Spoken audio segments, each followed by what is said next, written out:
الحمد للہ وکفا وسلام علی عبادہ الذین اصطفی خصوصا علی محمد المصطفی وآلہ الطیبین الطاہرین الشرفاء اما بعد فقد قال اللہ جل شانہ فی محکم کتابہ بسم اللہ الرحمن الرحیم یا ایہا الذین آمنوا کتب علیکم الصیام کما کتب علی الذین من قبلکم لعلکم تتقون۔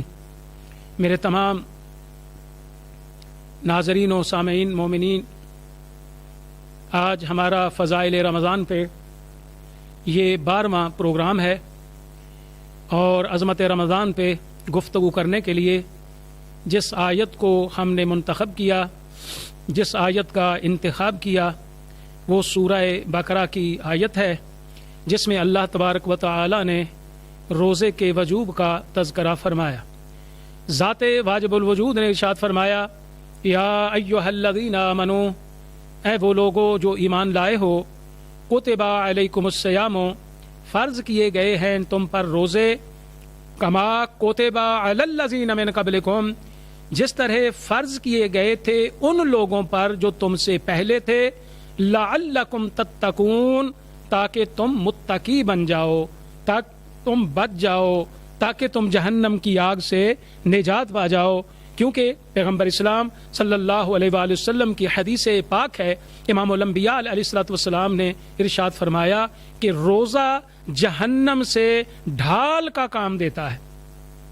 جس طرح ڈھال انسان کو دشمن سے کے وار سے بچا لیتی ہے، معصوم علیہ الصلوۃ والسلام نے فرمایا روزہ جو ہے جہنم سے بچنے کے لیے ڈھال کا کام دیتا ہے۔ اتنی اہمیت ہے روزے کی۔ تو میرے تمام مسلمان ناظرین و سامعین، 12ویں روزے کی فضیلت سنیں، اور جو ہمارے آقا حضرت پیغمبر اسلام نے، مولا علی ابن ابی طالب نے، امام حسن و حسین نے، امام علی زین العابدین نے، امام محمد باقر علیہ الصلوۃ والسلام نے، اور امام جعفر الصادق علیہ الصلوۃ والسلام نے جو 12ویں روزے کی فضیلت بیان فرمائی، اس فضیلت کو سنیں، اور آج ماہ رمضان کا 12واں روزہ ضرور رکھیں، اور 12واں روزہ رکھ کر اس اجر کے مستحق بن جائیں، اس ثواب کے مستحق بن جائیں جس کا وعدہ پیغمبر اسلام صلی اللہ علیہ وآلہ وسلم نے بیان فرمایا ہے۔ میرے آقا حضرت محمد صلی اللہ علیہ وآلہ وسلم نے فرمایا کہ جو صاحب ایمان ماہ رمضان کا 12واں روزہ رکھے گا تو اللہ تبارک و تعالی 12ویں روزے کے عوض میں اس کے تمام گناہوں کو معاف فرمائے گا، اور اس کی ہر نیکی کے بدلے میں اللہ اس کو 1000 نیکی عطا فرمائے گا۔ یہ فضیلت ہے مومنین حضرات ماہ رمضان کے 12ویں روزے کی۔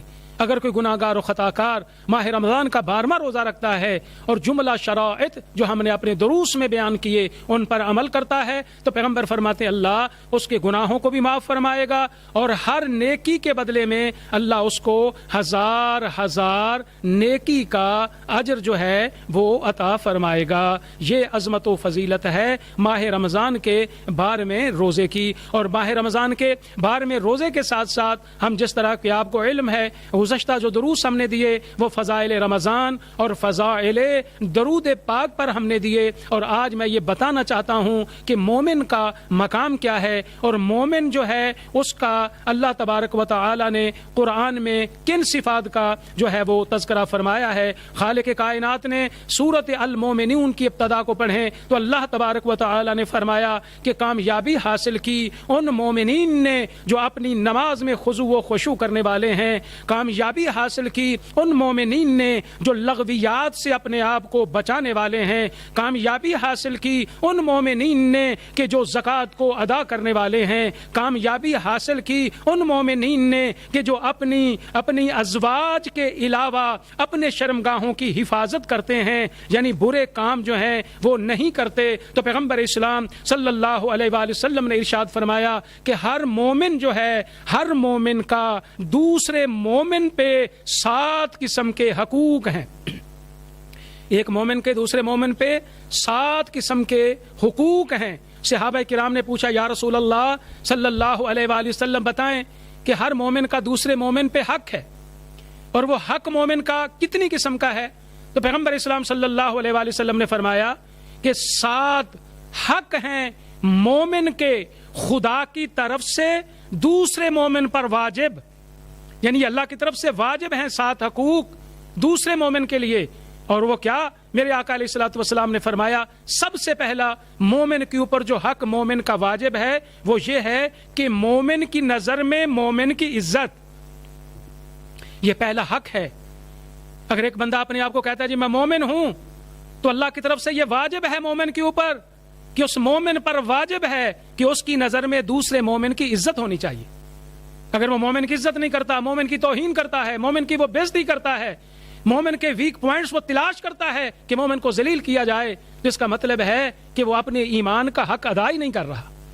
تو میرے آقا پیغمبر اسلام صلی اللہ علیہ وآلہ وسلم نے فرمایا جو 7 حقوق جو واجب ہیں ان میں سب سے پہلا حق یہ ہے کہ مومن کی نظر میں مومن کی عزت. اور دوسرا میرے آقا پیغمبر اسلام صلی اللہ علیہ وآلہ وسلم نے فرمایا کہ مومن کے سینہ میں مومن کی محبت. ایک مومن ہے، اس کے دل میں مومن کی محبت ہونی چاہیے. دوسرے مومن کی محبت یہ واجب ہے خدا کی طرف سے.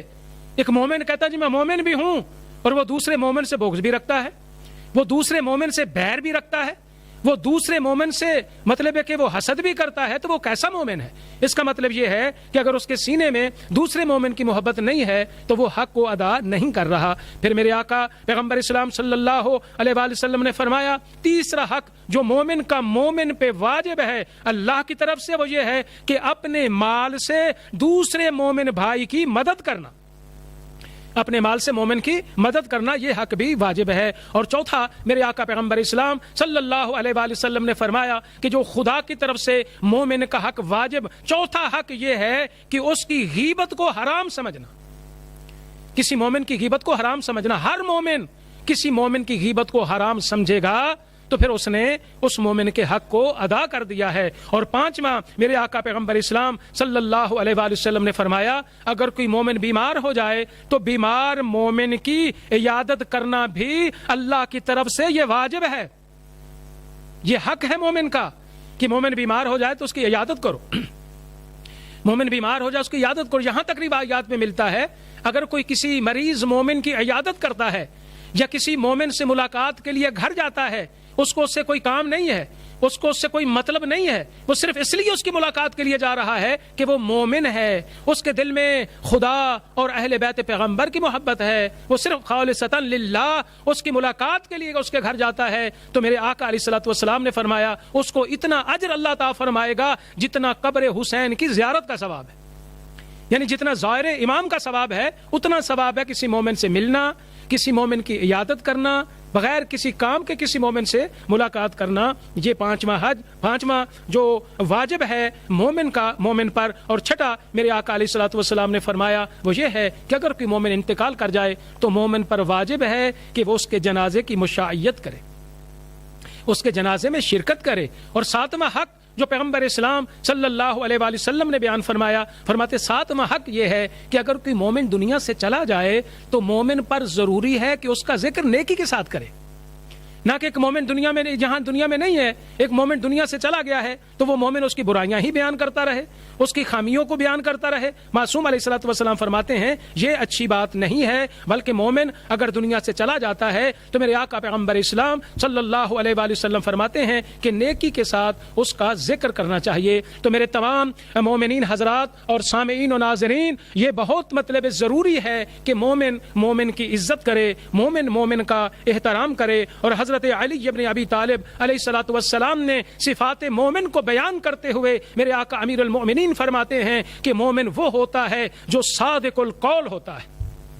مومن کا قول جھوٹا نہیں ہوتا، مومن جھوٹ نہیں بولتا. مولا علی علیہ الصلوۃ والسلام فرماتے ہیں مقام مومن کیا ہے، صفات مومن کیا ہے، کہ مومن صادق القول ہوتا ہے. مومن کون ہوتا ہے؟ مولا علی فرماتے ہیں دوسرے کی رعایت کرنے والا ہوتا ہے، حدود شریعت کی حفاظت کرتا ہے. جو حدود شریعت کی حفاظت نہیں کرتا، جو حدود شریعت کو پامال کرتا ہے، وہ مومن نہیں ہے. مولا فرماتے مومن وہ ہے کہ جو حدود شریعت کی حفاظت کرتا ہے. مومن کون ہے؟ مولا علی فرماتے ہیں جو علم کا ظرف ہوتا ہے۔ مولا فرماتے مومن کون ہے؟ جو عقل کا کامل ہوتا ہے۔ میرے آقا علی ابن ابی طالب علیہ الصلوۃ والسلام فرماتے ہیں کہ مومن کون ہے؟ مومن وہ ہے کہ جس کے دونوں ہاتھ راہ خدا میں دینے کے لیے کھلے ہوتے ہیں، یعنی مومن کنجوس نہیں ہوتا، کیونکہ شریعت مقدسہ نے بتایا کہ ایک ہے بخیل، ایک بخیل ہے، ایک کریم ہے، ایک سخی ہے اور ایک لعیم ہے۔ تو مومن جو ہوتا ہے وہ سخی تو ہوتا ہے، بخیل نہیں ہو سکتا، مومن لعیم بھی نہیں ہو سکتا۔ جب پیغمبر اسلام نے یہ بتایا تو صحابہ کرام نے عرض کیا یا رسول اللہ صلی اللہ علیہ وآلہ وسلم کریم کسے کہتے ہیں؟ میرے آقا علیہ الصلوۃ والسلام نے فرمایا کریم وہ ہے کہ جو خود نہیں کھاتا دوسروں کو دیتا ہے، اسے بھی ضرورت ہے لیکن اگر کوئی آ کے سوال کر لے وہ اپنی ضرورت کو پسے پشت ڈال دیتا ہے، وہ ان کو لوگوں کو عطا کر دیتا ہے۔ تو معصوم علیہ الصلوۃ والسلام نے فرمایا کہ سخی کون ہے؟ صحابہ نے پوچھا سخی کون ہے؟ تو معصوم نے فرمایا سخی وہ ہے کہ جس کو اللہ نے دیا ہے وہ خود بھی کھاتا ہے، مومنوں کو بھی دیتا ہے۔ اور پھر فرمایا کہ یا رسول اللہ بتائیں، عرض کی یا رسول اللہ بتائیں کہ پھر بخیل کون ہے؟ میرے آقا پیغمبر اسلام نے فرمایا بخیل وہ ہے جو خود تو کھاتا ہے کسی کو نہیں دیتا۔ اور پوچھا یا رسول اللہ کہ لعیم کون ہے؟ پیغمبر اسلام فرماتے لعیم وہ ہے کہ جس کے پاس بہت کچھ ہے لیکن وہ نہ اپنی ذات پہ لگاتا ہے نہ وہ کسی کو دیتا ہے، وہ صرف جمع ہی کرتا ہے، وہ گن گن کے ہی رکھتا ہے، جو نہ خود کھائے نہ کسی کو دے، اس کو لعیم کہتے ہیں۔ تو کیا فرمایا میرے آقا امیر المؤمنین علی ابن ابی طالب علیہ الصلوۃ والسلام نے کہ مومن وہ ہے کہ جس کے دونوں ہاتھ عطا کرنے کے لیے کھلے ہوتے ہیں، خرچ کرنے کے لیے کھلے ہوتے ہیں۔ اور میرے آقا حضرت علی ابن ابی طالب علیہ الصلوۃ والسلام ارشاد فرماتے ہیں کہ مومن وہ ہے کہ جس کے احسان کا دروازہ کبھی بند نہیں ہوتا۔ مومن وہ ہوتا ہے کہ جس کے احسان کا دروازہ ہمیشہ کھلا رہتا ہے۔ پھر میرے آقا پیغمبر اسلام صلی اللہ علیہ وآلہ وسلم کے سچے جانشین حضرت علی ابن ابی طالب علیہ الصلوۃ والسلام نے ارشاد فرمایا کہ مومن وہ ہوتا ہے کہ جس کی زبان میں نرمی پائی جاتی ہے، مومن کے دل میں نرمی پائی جاتی ہے، بات کرتا ہے تو نرم لہجے میں بات کرتا ہے۔ پھر میرے آقا حضرت علی ابن ابی طالب علیہ السلام نے فرمایا کہ مومن مسکرا کر بات کرتا ہے، جب مومن بات کرتا ہے تو وہ مسکرا کر بات کرتا ہے۔ اور میرے آقا علیہ الصلوۃ والسلام نے فرمایا کہ مومن کون ہے؟ فرماتے مومن وہ ہے کہ جو آخرت کے غم میں ہمیشہ غمگین رہتا ہے۔ اور میرے مولا فرماتے مومن وہ ہے کہ جو اعمال خیر کے لیے ہمیشہ فکر مند رہتا ہے۔ میرے آقا علیہ الصلوۃ والسلام فرماتے ہیں مومن وہ ہے کہ جس کے پاس سامان دنیا بہت کم ہوتا ہے۔ اور میرے آقا حضرت علی ابن ابی طالب علیہ الصلوۃ والسلام ارشاد فرماتے ہیں مومن وہ ہوتا ہے جو طبیعت کا پاک و صاف ہوتا ہے، مومن وہ ہوتا ہے جس میں طمع نہیں ہوتا، مومن وہ ہوتا ہے جو خواہش کو مارنے والا ہوتا ہے، مومن وہ ہوتا ہے جو مہمان سے محبت کرتا ہے، مومن وہ ہوتا ہے جو یتیم کی عزت کرتا ہے، مومن وہ ہوتا ہے جو چھوٹے پر مہربانی کرتا ہے، مومن وہ ہوتا ہے جو بڑے کا احترام کرتا ہے، مومن وہ ہوتا ہے جو بڑے سے نرمی کے ساتھ پیش آتا ہے۔ میرے آقا علی ابن ابی طالب علیہ الصلوۃ والسلام نے ارشاد فرمایا کہ مومن کون ہے؟ مولا فرماتے ہیں کہ مومن وہ ہوتا ہے جو سائل کو دیتا ہے، مریض کی عیادت کرتا ہے۔ سبحان اللہ، یہ صفات مومن ہیں۔ اب ہمیں محاسبہ کرنا چاہیے کہ ہم مومن تو اپنے آپ کو کہتے ہیں، آیا ہم میں یہ شرائط موجود ہیں؟ اور میرے آقا علیہ الصلوۃ والسلام حضرت علی ابن ابی طالب علیہ الصلوۃ والسلام نے فرمایا کہ مومن وہ ہے جو قرآن کی عزت کو پہچانتا ہے، مومن وہ ہے جو اپنے رب سے مناجات کرتا ہے، مومن وہ ہے جو اپنے گناہوں پہ روتا ہے، مومن وہ ہے جو نیکی کا حکم دیتا ہے، مومن وہ ہے جو برے کاموں سے روکتا ہے۔ معصوم علیہ الصلوۃ والسلام فرماتے ہیں مومن وہ ہے جو بھوک میں کھاتا ہے، مومن وہ ہے جو پیاس میں پیتا ہے۔ معصوم فرماتے مومن وہ ہے کہ جس کی ہر حرکت ادب کے ساتھ ہوتی ہے، کلام نصیحت کے ساتھ ہوتی ہے، اس کی واضح و نصیحت میں نرمی پائی جاتی ہے، وہ اللہ کے سوا کسی سے بھی نہیں ڈرتا۔ اللہ اکبر، مومن ڈرتا ہے تو فقط اللہ سے ڈرتا ہے۔ اور حضرت علی ابن ابی طالب علیہ الصلوۃ والسلام فرماتے ہیں مومن کو میں تکبر نہیں ہوتا، اور فرماتے مومن مال دنیا پہ فخر نہیں کرتا، اور مومن اپنے نفس کے عیب کو تلاش کرنے میں مشغول رہتا ہے اور مومن دوسرے کے عیوب سے بے خبر رہتا ہے. اور میرے آقا علیہ الصلوۃ والسلام ارشاد فرماتے ہیں کہ نماز مومن کی آنکھوں کی ٹھنڈک ہوتی ہے, روزہ اس کا محبوب ہوتا ہے, صدق مومن کی عادت ہوتی ہے, شکر مومن کا شغل ہوتا ہے. اور فرماتے ہیں کہ مومن جو ہے وہ اپنے نفس کو تقوی کی غذا دیتا ہے. تو میں دعا کرتا ہوں اللہ تبارک و تعالی ہم سب مومنین کو ماہ رمضان کا 12واں روزہ رکھنے کی توفیق عطا فرمائے. اللہ ہم سب کو صحیح معنوں میں مومن بننے کی توفیق عطا فرمائے اور اسوہ امیر المؤمنین پر عمل کرنے کی توفیق عطا فرمائے. وآخر دعوانا ان الحمد للہ رب العالمین.